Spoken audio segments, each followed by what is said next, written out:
बिस्मिल्लाहिर्रहमानिर्रहीम। अस्सलाम वालेकुम स्टूडेंट्स। आज हम रिलैक्सेशन मेथड के बारे में डिस्कस करेंगे। सबसे पहले देखते हैं रिलैक्सेशन मेथड हमारे पास क्या होता है। Relaxation method is an iterative method used for solving the system of linear equations. Relaxation method हमारे पास एक ऐसा आइटरेटिव मेथड है जिसको हम सिस्टम ऑफ लीनियर इक्वेशन को सॉल्व करने के लिए यूज़ करते हैं। The basic idea in this method is to improve the solution by reducing largest residual to zero approximately at a particular iteration। इसका मतलब क्या है कि हमारे पास जो भी सिस्टम ऑफ लीनियर इक्वेशन होता है उसका हमें कोई ना कोई जब सोल्यूशन मिलता है तो उसमें हमारे पास क्या होता है, एरर होता है। हम क्या करते हैं, आइट्रेशन के ज़रिए उस एरर को रिड्यूस करते हैं स्टेप बाय स्टेप, और एक ऐसी पर्टिकुलर आइट्रेशन हमारे पास आ जाती है जब हमारे पास वो रेजिड्यूल होता है वो अप्रॉक्सीमेटली क्या हो जाता है, ज़ीरो पे रिड्यूस हो जाता है। तो इस तरह हमें क्या मिलता है, हमें एक इम्प्रूव्ड सोल्यूशन मिलता है, हमें एक एग्जैक्ट सोल्यूशन मिलता है। ठीक है, ये हमारे पास था रिलैक्सेशन मेथड। अब रेजिड्यूल की डेफिनेशन क्या है हमारे पास। Consider a system of linear equation define by this. फ़र्ज़ किया कि हमारे पास सिस्टम ऑफ ये एक लीनियर इक्वेशन है AX is equal to B, और xi इस सिस्टम का क्या है, सोल्यूशन है। तो रेजिड्यूल हमारे पास क्या होगा इस सिस्टम के रिस्पेक्ट, रेजिड्यूल हमारे पास ये इक्वेशन डिफाइन करती है। किस तरह, हम क्या करेंगे, अपनी इस वाली सारी चीज़ को उठाकर b के इस तरफ ले जाएंगे और हमें जो भी एरर मिलेगा वो हमें क्या देगा, रेजिड्यूल देगा। फॉर एग्जांपल, अगर ये मेरे पास एक लीनियर इक्वेशन है, ठीक है, और ये इसका एक सोल्यूशन वेक्टर है, मतलब x की वैल्यू 1 है, y की वैल्यू 2 और z की वैल्यू 3, ये क्या है, इस इक्वेशन का सोल्यूशन है। तो मैं क्या करूँगा, जब मैं ये सोल्यूशन इधर पुट करूँगा, मतलब x की, y की और z की वैल्यू इधर पुट करूँगा, तो ये मेरे पास ये जो लेफ्ट हैंड साइड और राइट हैंड साइड है ये एग्जैक्टली इक्वल नहीं आएंगे, थोड़ा बहुत इसमें क्या होगा, एरर होगा। ठीक है, तो अपने उस एरर को मालूम करने के लिए मैं क्या करूँगा, अपनी ये वाली जो साइड है मेरी लेफ़्ट साइड, ये तमाम की तमाम उठा के मैं अपनी राइट साइड पे ले जाऊँगा। ठीक है, ये तमाम की तमाम उठा के जब राइट साइड पे ले आएंगे तो इसको सॉल्व करने के बाद मुझे जो आंसर मिलेगा वो हमारा क्या होगा, वो रेजिड्यूल होगा हमारा। अब हम रिलैक्सेशन मेथड को किसी सिस्टम के ऊपर अप्लाई किस तरह करते हैं, इसके लिए हमारे पास 4 स्टेप हैं। पहला स्टेप ये है, transfer all term to right side of equation. वही बात कि आपके सिस्टम में जितनी भी ऐसी इक्वेशंस हैं उसको आप क्या करो, अपनी राइट साइड पे ले जाओ, और राइट साइड पे ले जाने के बाद हम क्या करेंगे, R1 R2 R3 का नाम देना शुरू कर देंगे इसको। देन स्टेप 2 है, reorder the equation in such a way that largest coefficient of equation appear on diagonal. हमने क्या किया, जब अपनी तमाम इक्वेशन को राइट साइड पर ले गए, मतलब ये वाली इक्वेशन उठा के राइट साइड पे ले गए, ये भी राइट साइड पे ले आए और ये भी राइट साइड पे ले आए, जब हम इनको राइट साइड के ऊपर ले जाएंगे और इनको R1 R2 R3 के बराबर रख लिया, तब हमने क्या करना है कि हमारी इक्वेशन में, हर इक्वेशन में जो लार्जेस्ट कोएफिशिएंट है वो कुछ इस तरह से एडजस्ट हों कि डायगोनल के ऊपर हमारे पास लार्जेस्ट आए। हर इक्वेशन के, फॉर एग्जांपल ये इक्वेशन, इसमें हमारे पास लार्जेस्ट जो था वो A11 था, इसमें B22, इसमें C33। ठीक है, तो ये वाले इस तरह एडजस्ट हों कि ये हमारे पास इस तरह डायगोनल पोजीशन के ऊपर आने चाहिए। इसके बाद स्टेप 3 है, हमने क्या करना है कि जब हमने अपना सोल्यूशन इधर पुट करना है, जिस तरह मैंने इधर बात की कि जब हम अपना ये सोल्यूशन इसमें x, y और z पुट करेंगे और d में से ये सारी चीज़ें माइनस कर देंगे तो हमें क्या मिलेगा, रेजिड्यूल मिलेगा। इसी तरह जब x, y और z मतलब सोल्यूशन इस इक्वेशन में पुट करेंगे तो P1 में से जब इस सारी को माइनस करेंगे तो हमें रेजिड्यू R1 मिलेगा, इसी तरह रेजिड्यू R2 मिलेगा और R3 मिलेगा। फिर हमने क्या करना है, थर्ड स्टेप में हमने देखना है कि हमारे पास लार्जेस्ट रेजिड्यूल कौन सा है। फॉर एग्जांपल मेरे पास लार्जेस्ट रेजिड्यूल आया R2, देन मैं क्या करूँगा, मैं इंक्रीमेंट करूँगा। इंक्रीमेंट क्या मतलब कि जितना चेंज आया मेरे पास वो चेंज मालूम करूँगा मैं कि मेरे पास कितना चेंज आया। वो इस तरह होगा, dxi is equal to minus RI over AII। इसका मतलब है कि हमारे पास R2 में चेंज आई थी तो मैं इधर क्या लिखूँगा, R2 लिखूँगा। AII का मतलब है ये 2 है ना हमारे पास, सबस्क्रिप्ट में हमारे पास ये 2 है तो मैं इधर लिखूँगा A22 या B22 लिख दूँगा, A22। तो ये मेरे पास A22 है ना, ये वाली चीज़ हमारे पास, तो इसकी वैल्यू ये माइनस हमारे पास वैसे का वैसे रह जाएगा। तो मैं क्या करूँगा, इन दोनों की वैल्यू पुट करूँगा तो मेरे पास इंक्रीमेंट मतलब मेरे पास क्या आ जाएगा, एक चेंज आ जाएगा। स्टेप 4 में मैंने क्या करना है कि मुझे जो चेंज मिलेगा मैं उसको y के अंदर पुट कर दूंगा। y के अंदर क्यों पुट किया, क्योंकि मुझे जो रेजिड्यूल मिला था ना लार्जेस्ट रेजिड्यू वो R2 मिला था, तो सेकंड एंट्री को मैंने लिया। सेकंड एंट्री को लिया इसलिए मैं क्या करूँगा, इस y के अंदर उस जो मेरे पास इंक्रीमेंट आया है उसको क्या कर दूँगा, ऐड कर दूँगा। अब हम एक एग्जांपल देखते हैं जिसके ऊपर हमने रिलैक्सेशन मेथड को अप्लाई किया और हम उसका क्या मालूम करते हैं, सॉल्यूशन मालूम करते हैं। ये हमारे पास एक सिस्टम ऑफ लीनियर इक्वेशन था, हमने इस पे रिलैक्सेशन मेथड को अप्लाई करना है। अब हम अपने उन चारों स्टेप को इनके ऊपर अप्लाई करेंगे और क्या मालूम करेंगे, इस सिस्टम का क्या मालूम करेंगे, सॉल्यूशन मालूम करेंगे। मैंने पहले 2 स्टेप इस तरह कर लिए कि इन ये वाली जो साइड है मेरी लेफ़्ट साइड, इसको मैं राइट साइड के ऊपर ले गया और जो मेरे पास कोएफिशिएंट थे उनको मैंने क्या, जो डोमिनेंट कोएफिशिएंट थे हमारे पास या जो लार्जेस्ट कोएफिशिएंट थे उनको मैंने इस तरह एडजस्ट कर लिया हर इक्वेशन को, मतलब उनकी तरतीब इस तरह दे दी मैंने कि वो मेरे पास डायगोनल पर अपीयर होना शुरू हो गए। और ये एब्सोल्यूट वैल्यू देखते हैं, ये नेगेटिव को कंसीडर नहीं करता, ठीक है। मतलब ये वाली जो हमारे पास इक्वेशन है पहले वाली, इसमें एब्सोल्यूट वैल्यू ऑफ ए है जो हमारे पास, ये ग्रेटर होनी चाहिए मेरे पास absolute value of B plus absolute value of C से। इसी तरह इधर भी बी की वैल्यू मेरे पास ग्रेटर होनी चाहिए ए से और सी से, और सी की वैल्यू ए और बी की एब्सोल्यूट वैल्यू से ज़्यादा होनी चाहिए। अब हमने क्या मालूम करना है, हमने इसका सॉल्यूशन मालूम करना है। अब हम आइट्रेशन इसके ऊपर चलाते हैं। सबसे पहले मैंने क्या किया, एक्स वाई और जी की वैल्यू को 0 0 ले लिया। मतलब जो मैंने इनिशियल वैल्यू ली वो मैंने क्या ले ली, 0 ले ली।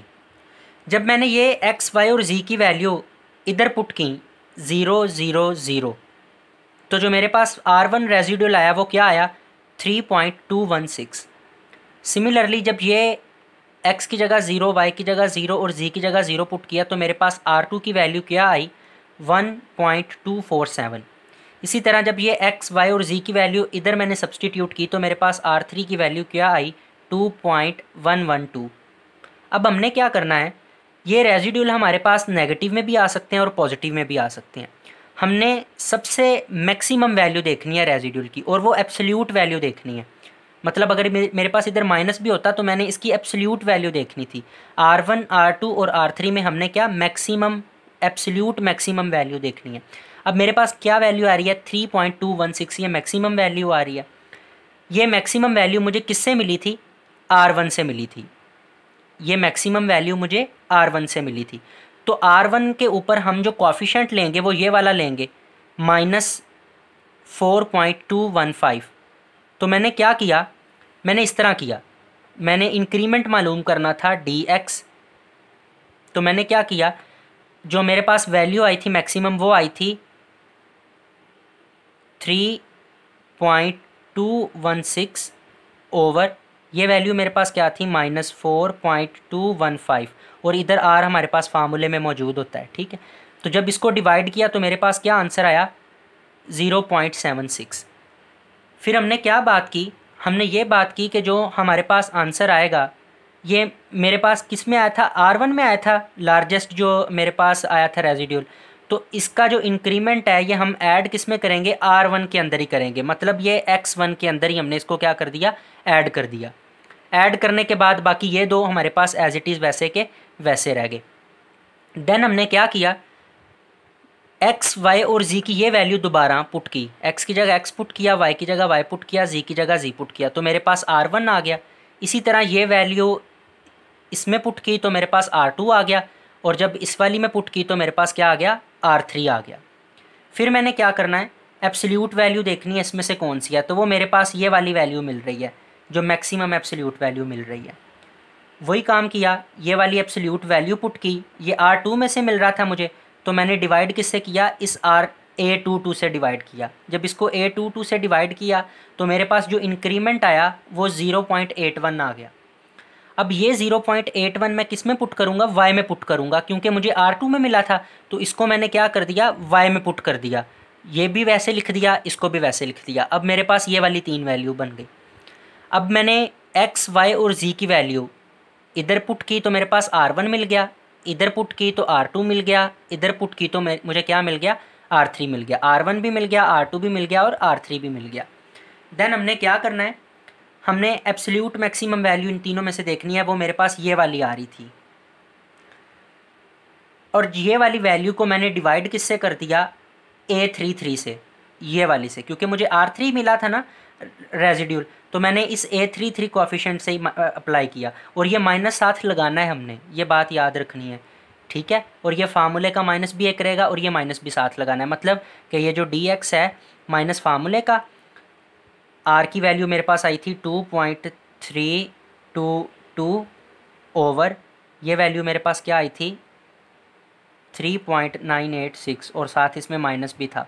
तो जब इसको सॉल्व करेंगे तो मेरे पास जो इंक्रीमेंट आएगा वो 0.58 आएगा। ये मुझे R3 में मिला था, तो मैं इसको किस में इंक्रीमेंट को ऐड करूँगा, Z में ऐड करूँगा। तो इस Z में जब मैंने ऐड कर दिया तो मेरे पास ये वाली चीज़ बन गई, x, y और z की वैल्यू। इसी तरह ये x, y और z की वैल्यू दोबारा इनमें पुट करेंगे तो मुझे R1, R2 और R3 रेजिड्यूल मिलेगा। फिर मैंने क्या करना है, सबसे बड़ी रकम देखी तो मेरे पास एब्सोल्यूट वैल्यू ये वाली आ रही थी, ये वाली वैल्यू आ रही थी, ये R2 में से मिली, इसको मैंने डिवाइड करवा दिया A22 कोएफिशिएंट से। जब इसको डिवाइड करवा दिया तो मुझे जो इंक्रीमेंट मिला वो ये वाला मिला।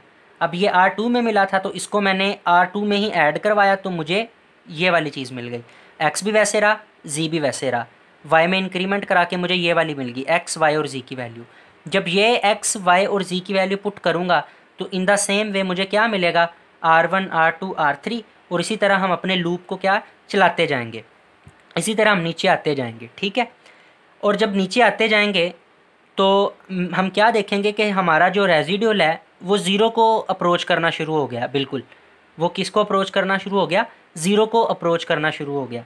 तो एट द एंड हम 10 या 12 आइट्रेशन करने के बाद देखेंगे कि जब ये वाली वैल्यू हमारे पास ज़ीरो को अप्रोच कर जाए, जितने भी रेजिड्यूल हैं, मतलब R1, R2 और R3 ये अप्रॉक्सीमेटली ज़ीरो को अप्रोच करना शुरू हो जाएं, तो हम क्या करेंगे, फिर इंक्रीमेंट करना बंद कर देंगे, और फिर हमारे पास ये जो x, y और z की वैल्यू आएंगी, ये वैल्यू हमारे पास क्या कहलाएंगी, सॉल्यूशन कहलाएंगी।